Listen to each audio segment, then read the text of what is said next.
crucifie la chair, ses désirs et ses passions. Ma soeur, pourquoi tu dois comprendre le rôle de l'onction dans ta vie? Tu dois comprendre le rôle de l'onction parce que Dieu t'a honné de force. Mais cette force-là n'est pas seulement contre tes ennemis.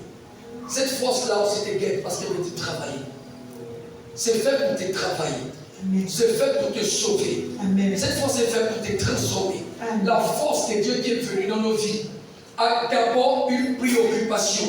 Sa préoccupation, c'est d'abord nous travailler et nous permettre à ressembler. Il veut que nous ressemblons à Dieu pour le salut et pour la vie éternelle. Amen. Il faut qu'il te travaille pour la vie éternelle. Cette onction veut te préparer pour une vie éternelle. Pour une vie éternelle. Ce n'est pas d'abord pour un ministère, mais d'abord pour une vie éternelle. Amen. L'onction ne te prépare pas d'abord pour le service. L'onction te travaille d'abord pour le salut. Amen. L'onction est venue dans ta vie d'abord pour te travailler et pour te transformer. Amen. Mais pour que cette onction te transforme, tu dois te laisser conduire par le Saint-Esprit. Amen. Parce que l'onction, c'est la puissance du Saint-Esprit. Et pour que l'onction te transforme et t'amener à grandir, tu dois comprendre c'est que c'est être conduit par l'Esprit de Dieu. Regardons ce texte. Important. Galates chapitre 4, premier verset. Galates chapitre 4, au premier verset.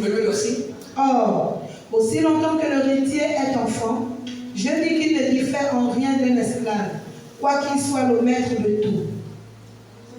Romains 8, verset 14. Romains chapitre 8, verset 14 est écrit: tous ceux qui sont conduits par l'Esprit de Dieu sont fils de Dieu. Amen. Amen. Galates 4, premier verset. Aussi longtemps que l'héritier demeure enfant, les rachetés de Dieu, ceux qui sont honnêtes par Dieu, aussi longtemps qu'il demeure enfant, il ne diffère rien d'un esclave. Il n'y a pas de différence entre lui et le païen. Amen.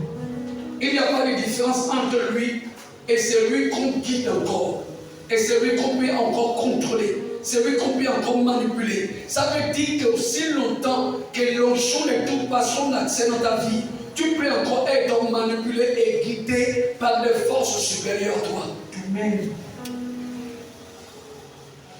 Regarde ce qu'il dit dans Galates 4, verset 2. Regarde ce qu'il dit dans Galates 4, verset 2.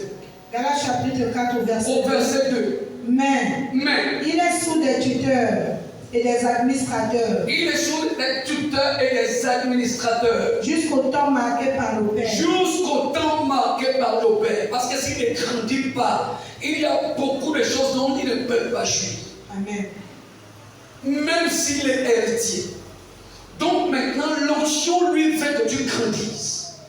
L'onction fait que tu grandis et que tu quittes l'enfantillage pour que tu deviennes fils de Dieu. Ça veut dire les gens à qui Dieu donne l'accès de posséder son héritage. Amen. Amen. Dans cette maison, il y a les enfants et les fils. On ne peut pas prendre un enfant pour venir mettre ici. Il y aura des autres. On prend les fils et les filles pour les mettre devant parce qu'ils ont grandi. Donc ici, frère, je veux que tu notes quelque chose avant que je ne me jette entièrement dans le message. Je veux que tu notes quelque chose, c'est que le jour où tu as reçu le Saint-Esprit, pour quelle cause est-ce que tu l'as reçu? Tu ne l'as pas reçu d'abord pour aller exercer le ministère. Non. Pour aller faire quoi que ce soit. Non. Ça, tu peux le faire. Si Dieu te présente une occasion, fais-le. Mais première chose que le Saint-Esprit est venu faire dans nos vies, c'est nous ouvrir l'esprit pour comprendre la parole de Dieu. Amen. Le Saint-Esprit vient d'abord t'ouvrir l'esprit.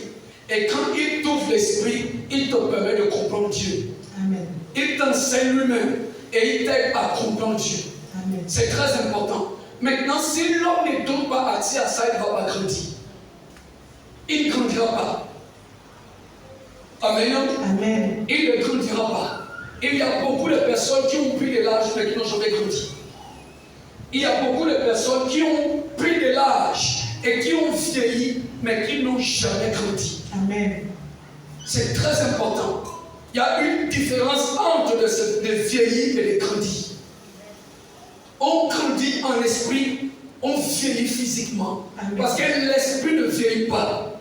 L'esprit ne vieillit jamais. Amen. L'esprit grandit. C'est l'homme physique qui vieillit. Et il y a beaucoup de personnes qui ont vieilli, mais qui n'ont jamais grandi. Amen. Amen. Amen. Et si tu vieillis dans le Seigneur, sans grandir, un jour les gens vont te regarder comme un homme de Dieu a dit. On a cherché, on ne sait pas quel titre il faut lui donner. On l'appelle ancien. Ancien tellement parce qu'ils ont trop duré à l'église qu'ils ont duré dans le Seigneur. Et on les a appelés anciens parce qu'ils ont duré dans le Seigneur. Mais on ne sait pas quel titre il faut leur donner. Pourquoi? Parce qu'ils n'ont vu aucune manifestation de leur part. Amen.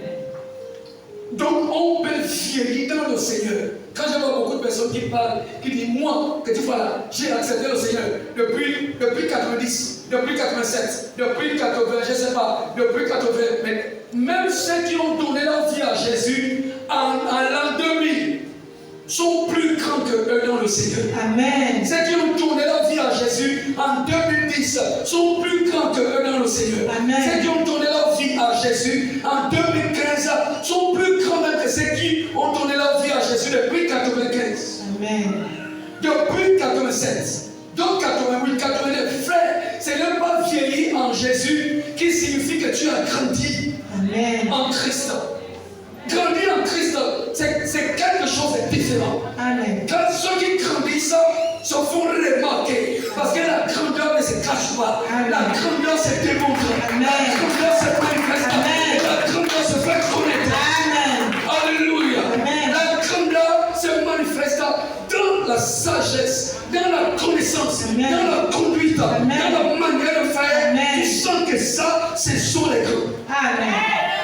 Amen. Donc ne fais pas partie de ceux qui viennent vieillir. Ceux qui veulent vieillir dans le Seigneur, ça grandit. Parce que ça ne te servira de rien. Amen. Dieu ne veut pas que tu vieillis, seulement il veut que tu grandis. Amen. Oh, moi, ça fait déjà 15 ans que je suis dans le Seigneur. Gloire à Jésus pour ça. Mais quand tu dis que tu as 15 ans dans le Seigneur, nous devons voir le fruit que ça produit. Amen. Parce que si tu as 15 années dans le Seigneur, n'a pas produit de fruits digne de la repentance. Si tu as 15 ans dans le Seigneur, n'a pas produit le fruit de l'esprit, tu n'as pas grandi. Amen. Tu n'as pas grandi. Amen. Amen. Amen. Aussi longtemps, ce n'est pas moi, c'est l'esprit qui parle. Aussi longtemps que l'héritier, aussi longtemps que l'héritier demeure enfant. Ça veut dire que tu peux même faire les années et demeurer enfant. Amen. Tu peux faire les années dans le Seigneur, tu peux vieillir en Christ et malgré cela être un enfant dans l'esprit. Amen.